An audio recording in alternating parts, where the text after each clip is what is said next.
The word Gullah refers to the language, culture, and people of African descent of the Sea Islands of Georgia, South Carolina, and northern Florida.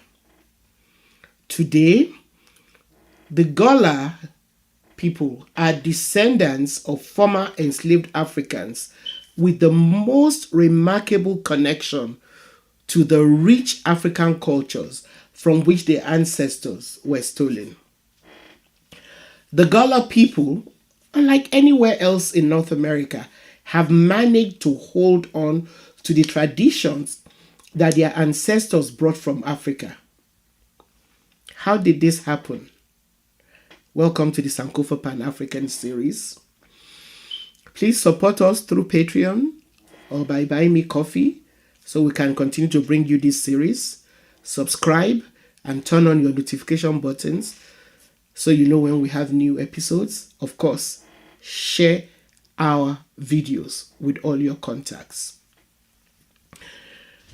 The majority of the enslaved people who ended up in the Sea Islands of Georgia, South Carolina, and North Florida were taken from amongst the Wolof, Mandinka, Fula, Baga, Susu, Limba, Temne, Mende, Vai, Kisi, Mele, and other areas which had the cultivation of rice as one of their major crops. Others were also brought from the Gold Coast, Calabar, Congo, Angola, and other parts of West and Central Africa.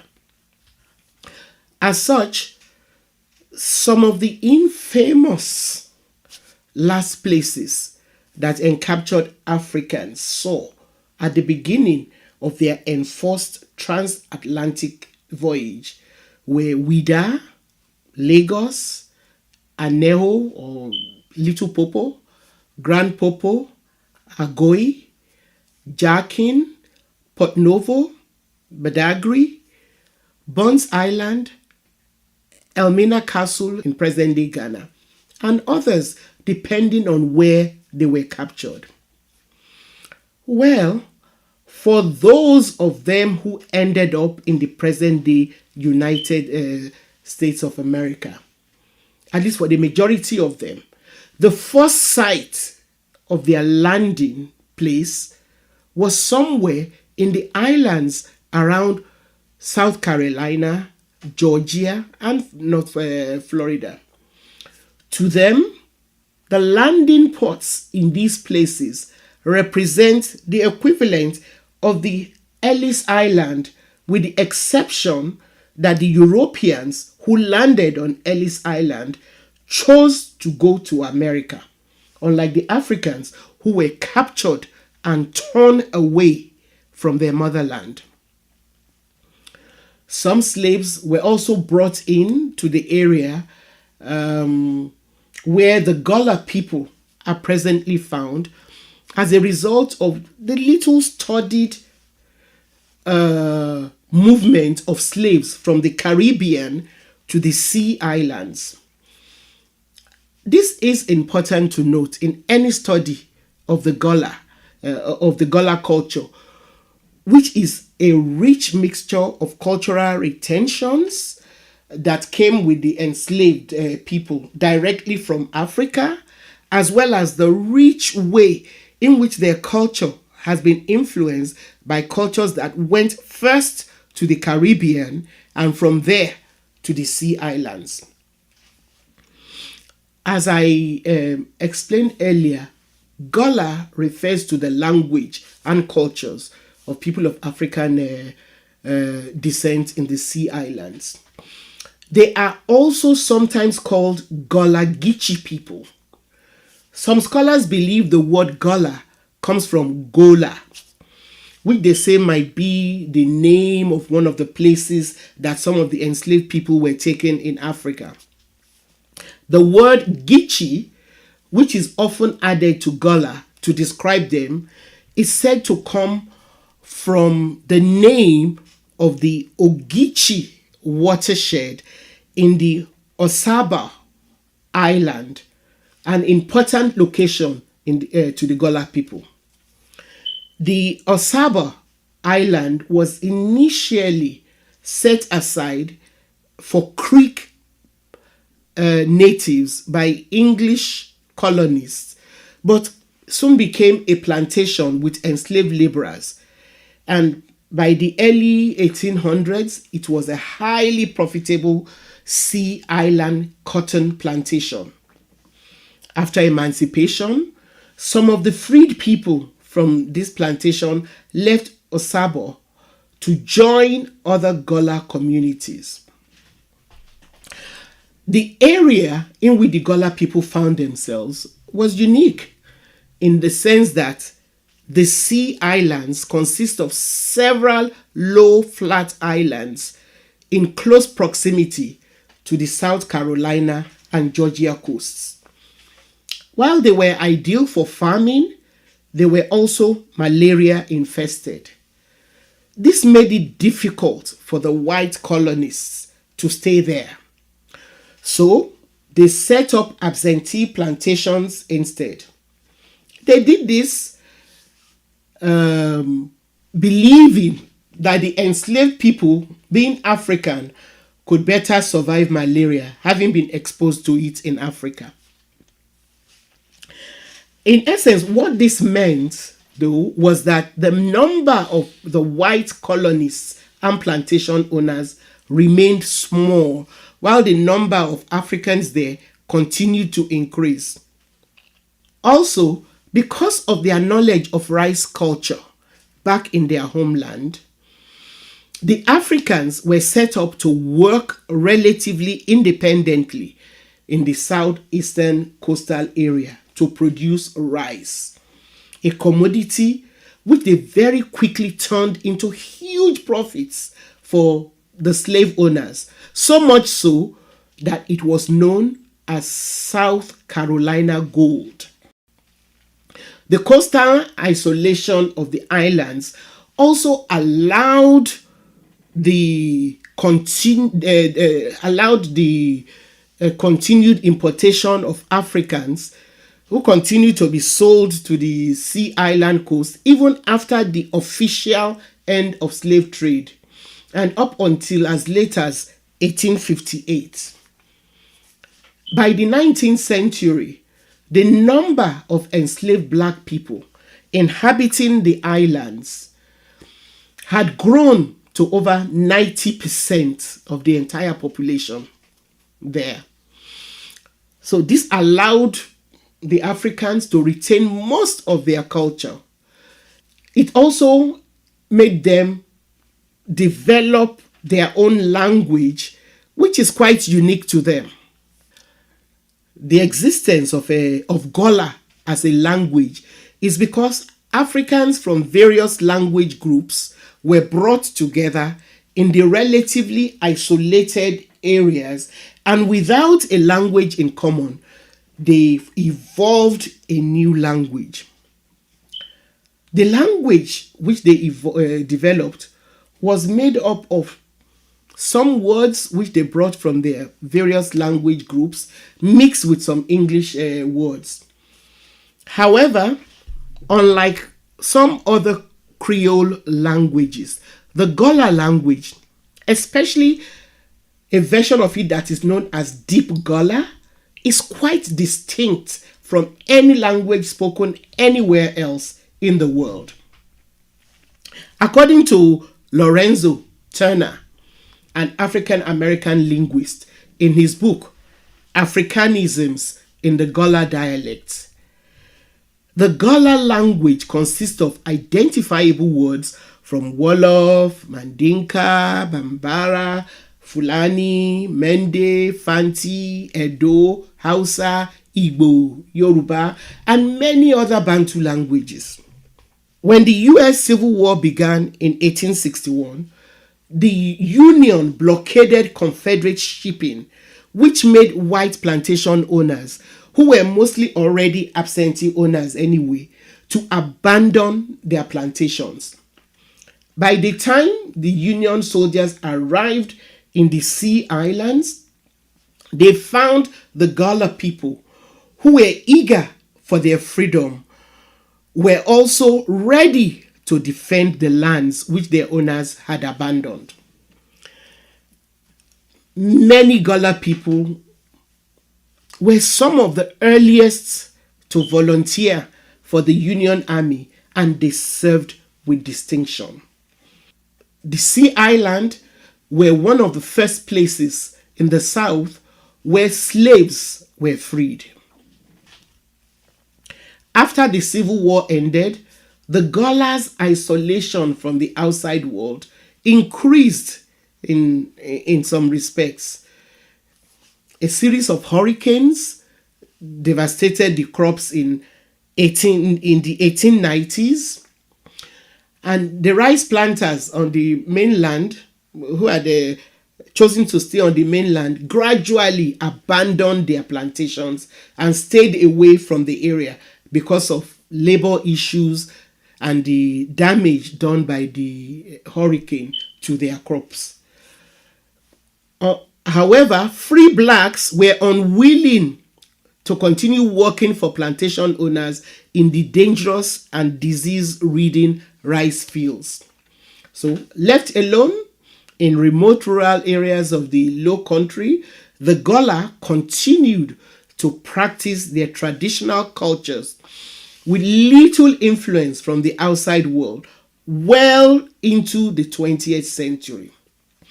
So, apart from their language, the enslaved Gullah people worked rice fields in an African manner, using African style baskets and fans to process the commodity. They also used baskets to carry goods in the style which is common in Western and Central African cultures. They produced coiled pottery and household items that are identical to those produced in West Africa. Scholars who have studied the Gullah Geechee culture have also found that they have retained African traditions in child naming and funeral practices, which their funeral practices starts with the announcing that someone has died through drums. They have extended families systems, and they raise their children communally because people from the same family continue to live close to one another even after they got married and start having children like most African communities. Even when the Gullah adopted Christianity, they infused their worship with their African heritage.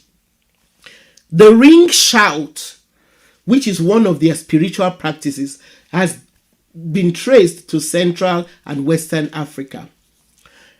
Participants in the ring shouts danced in circles to the rhythmical pounding of sticks, and then at the culminating moment, they experienced possession by the Holy Spirit while shouting expressions of praise and thanksgiving.